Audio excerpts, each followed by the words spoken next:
اجداد کو نہیں ڈرایا گیا۔ یہاں پہ اس آیت کے اندر ایک بات سمجھنے کی ہے، وہ یہ کہ سورۃ فاطر کے اندر اللہ تبارک و تعالیٰ ارشاد فرماتے ہیں وَإِن مِّنْ أُمَّةٍ إِلَّا خَلَا فِيهَا نَذِيرٌ، کوئی بھی امت ایسی نہیں ہے جس میں ڈرانے والا نہ ہو۔ اس کے اندر تو یہ بات ہے کہ کوئی امت ایسی نہیں جس میں ڈرانے والا نہ ہو، مطلب یہ ہے کہ ہر امت میں کوئی نہ کوئی ڈرانے والا موجود ہوتا ہے۔ اور اس آیت کے اندر ہے لِتُنذِرَ قَوْمًا مَا أُنذِرَ آبَاؤُهُمْ، جن کے آبا کو نہیں ڈرائے گا، مطلب یہ ہے کہ ان کے آبا میں کوئی منذر نہیں تھا، ڈرانے والا نہیں تھا۔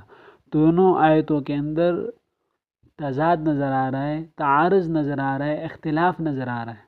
تو اس تعارض کو کس طرح دور کریں گے؟ وہ اس طرح کہ وَإِن مِّنْ أُمَّةٍ إِلَّا خَلَا فِيهَا نَذِيرٌ سے مراد یہ ہے کہ کوئی امت ایسی نہیں کہ اس میں کوئی